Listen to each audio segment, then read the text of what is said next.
Hey, Clueless, what are you doing? Oh, I'm just getting ready to work on the top and back to my new resonator guitar I'm building.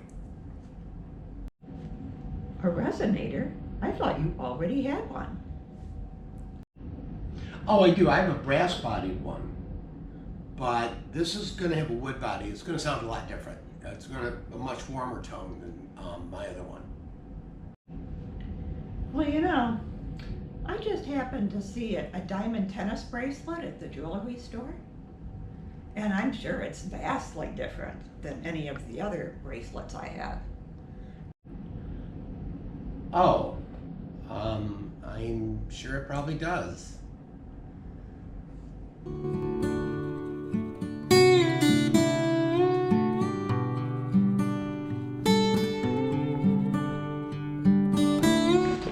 Hi, welcome to Clueless Luthier. I'm Mark, and we're going to start working on the top and the back. Now, I have filmed some of this stuff before, and so I'm going to do the Evelyn Wood speed reading version of some of the stuff. I did what's called B-roll video, and I'll explain what I'm doing as I go. Then I'll come back to talk about some of the things that are new. Before I get into some of the other stuff, I wanted to show you this. This is side or back. It's going to become the top, actually. Sorry, not side. And it was cut quite a bit, and I was quite nervous about it. So what I did is I took a rag, got it damp, not real wet, just damp. It didn't take much. I then put the cupped side down. First, I did this once, and actually I got, I think, too wet and it cupped the other direction. So, and I only had one board across here. This time what I did is I took a wider board, partial bag of sand for weight, and left it. And I'm actually going to leave it even longer, just to make sure that it stays where it is. Here I'm preparing the two halves of the back to join together, to glue together.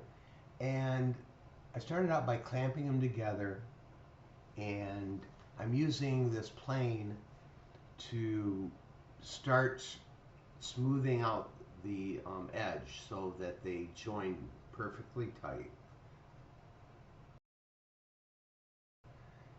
Now I'm using a level with sandpaper glued to one edge, just to make sure that everything is perfectly straight and smooth. Now I'm holding them up to the light just to make sure that there aren't any gaps.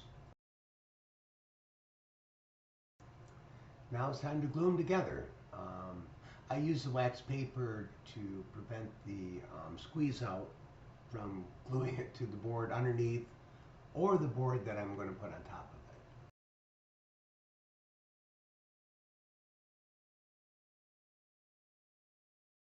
it. The board I put through the middle, and then I put a couple planes on top just to hold it down before I put pressure on from the sides.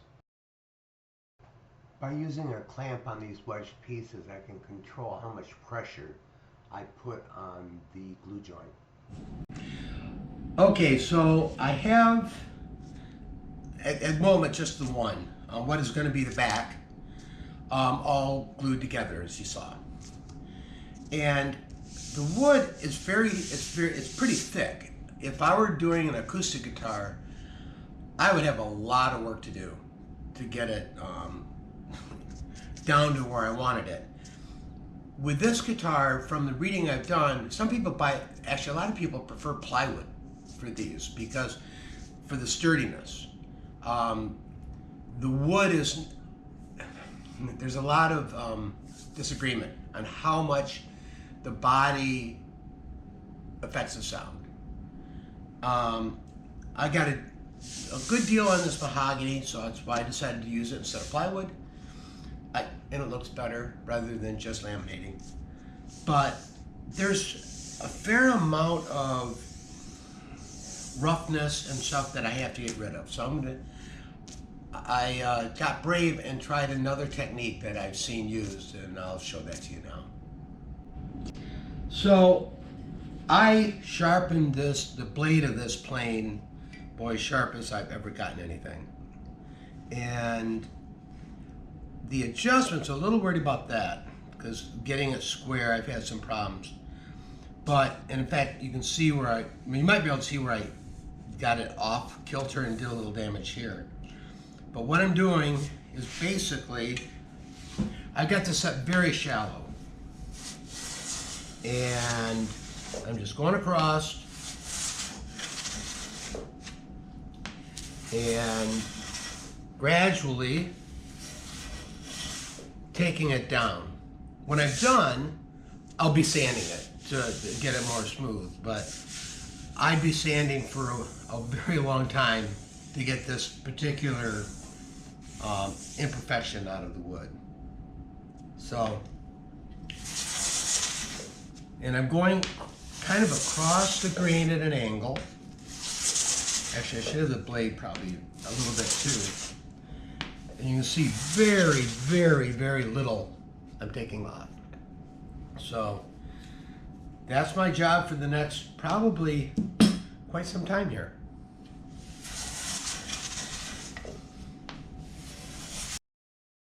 And now for a bit of sanding.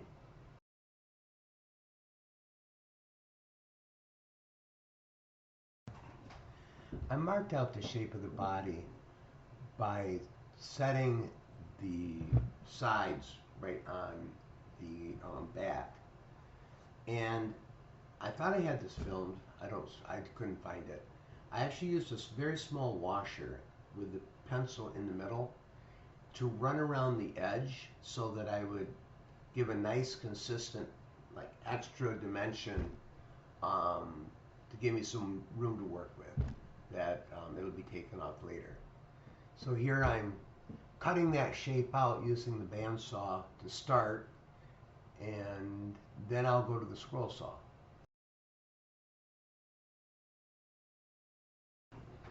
I find the scroll saw is just easier to use to do the final cutting. By getting the extra wood out, like off the corners for the bandsaw, it makes it easier here. Before when I tried it, I'd run out of room because of that extra wood. So it really did make it a lot easier.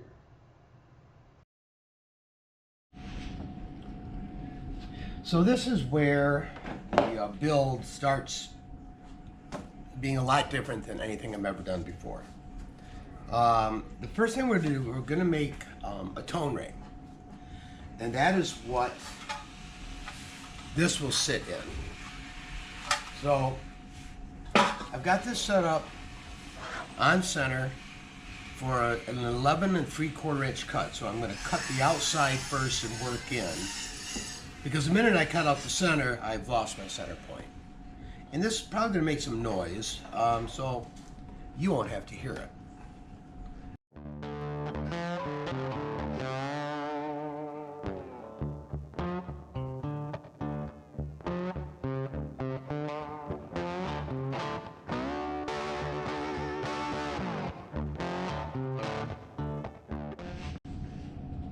So I have this at, I forgot to mention, I think, that this is 1/2 inch plywood. The instructions I saw, if I could have found the lumber, I would have done it, was to use a 3/8 inch piece of plywood and an 1/8 inch to do this, but I couldn't find it. So what I'm going to do is, there's supposed to be an 1/8 inch deep lip, a 1/4 inch in width, all the way around before I cut out the center. So I'm going to do that first, and now that I've got this cut out, I have to do this in little pieces because it won't stay still. So get my ear protection on here.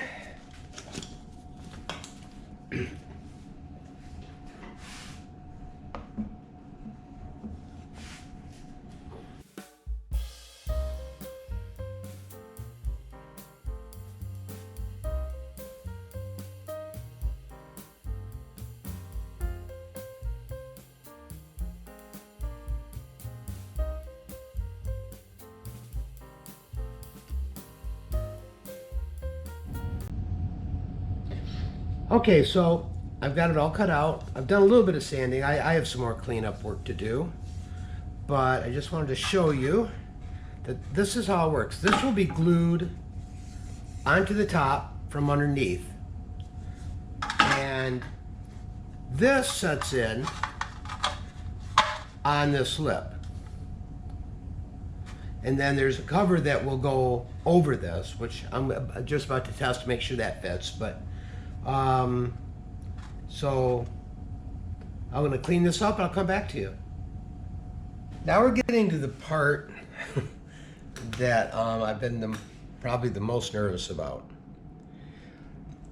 Any other guitar I built, you build the neck, you get everything set before you set the location of the bridge and the saddle. I can't do that here. And I don't have an actual design. I'm basing it on an OM, and I'm going to use a 25.5-inch scale length. So I've done the calculations many times, and this is how the ring is looking. You see how close we're getting to the edge. It looks like it's all going to fit. This is the center where I'm going to drill the hole and cut it out. I think I'm going to be okay. My plan is to put a baffle in, and I think well, we'll see how that goes. I can always modify it so it does work. That's not a problem. Because I'm going to have to add another piece of wood in here to fasten it to. But until I get farther along, I am really not going to know exactly where that's going to be, I think. But it's probably going to be right about in here. Because I have to have here on this side, and then a baffle will go around kind of an oval in this area. So the next thing I'm going to do is take a great big giant breath and drill a hole right here and set up to my Dremel again to cut the hole out, and it will be this dimension here, about 10 inches.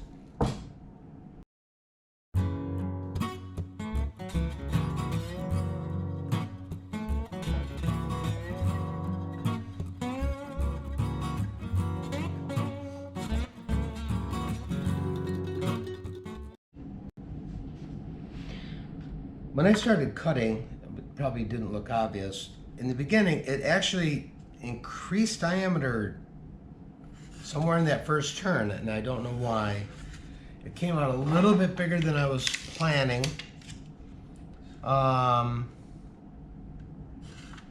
Let's see, it's supposed to be 1.5. Boy, did it.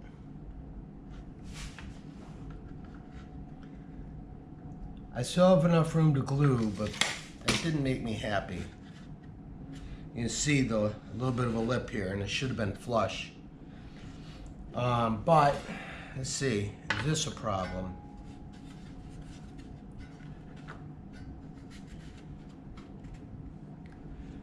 Oh man, I don't know.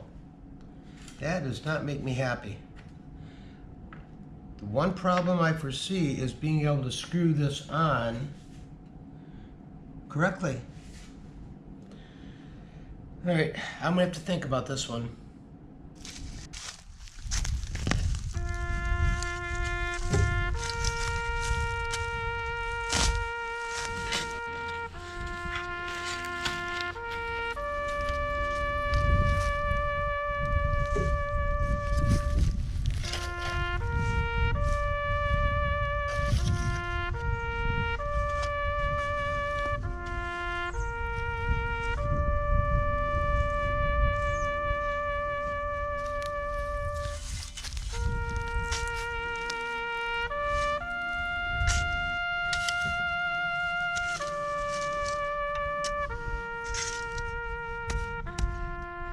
Are you okay, honey? I could have had a facial for what that guitar cost. So since the last video, or I guess this is all one video, I did purchase another top, actually back and sides is what I'm using, so I have extra sides. And I cut the hole properly this time. I don't know if it'll show up. I've marked out the rest of the work. This is where my brace is going to go, the screens, sort of an extra support. This is just where the end blocks fit in. So next thing I'm going to do is I'm going to glue on the ring.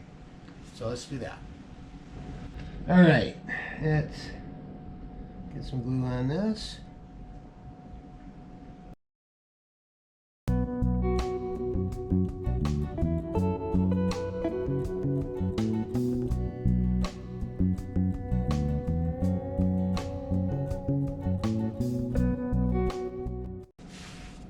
All right, so I get this on here, and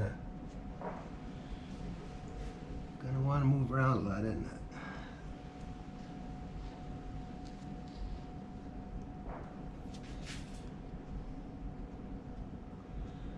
About there. Try to see the lines. Okay, let me do this.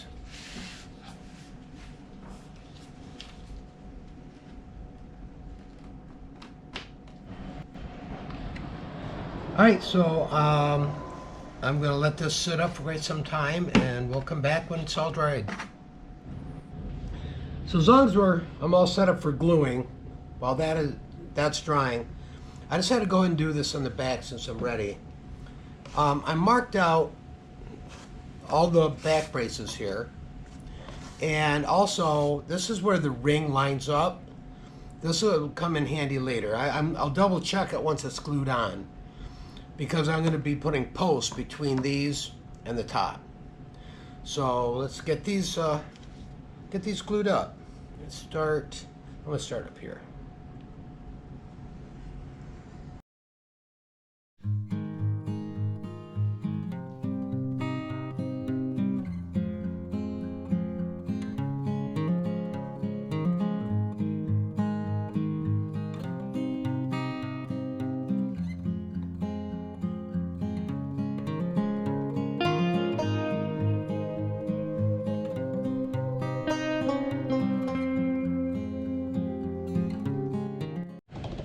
All right.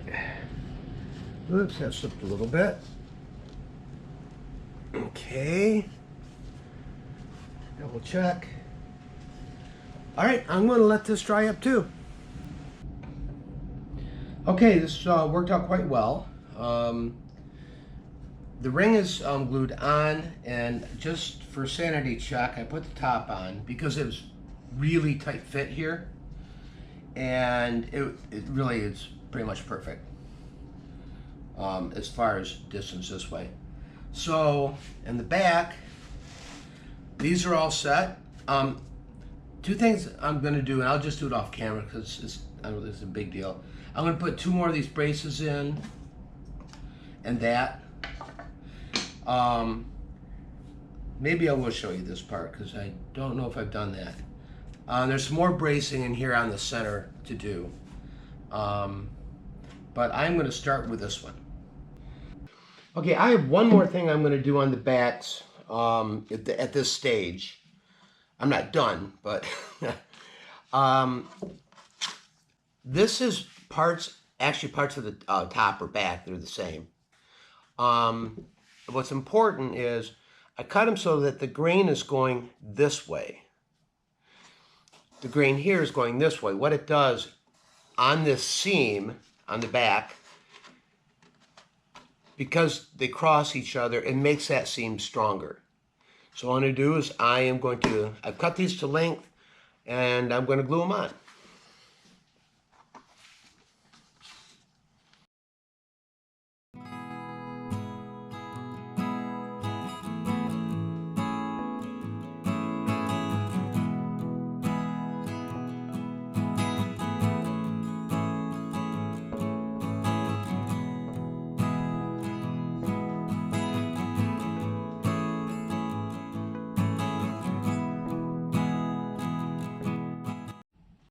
All right, I have this all glued up. I'm going to let this set. I have one more thing to do here I'm going to show you, so let me change the camera.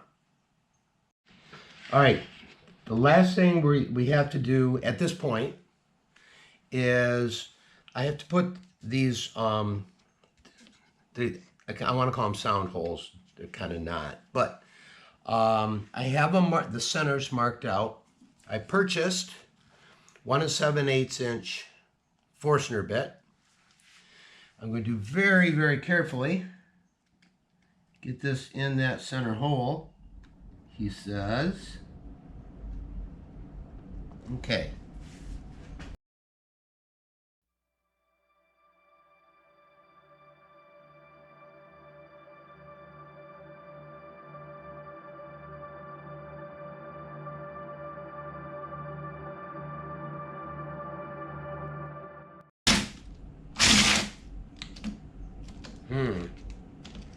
Came loose. That's not good. Maybe I should have put this in a drill press. That is not good. I lost my center hole. Oh boy. Okay. I'm going to rethink this. I think I'm putting the other one in the drill press, and the same with this. Okay. I won't make that mistake again, I hope. What I've done is I've set this up. I've lined it up with, this is the best edge I have because it slipped a little bit over there. So I've lined this up, and now I'm going to cross my fingers. I can't really clamp this down very easily, so I'm just gonna have to hold it. And let's see.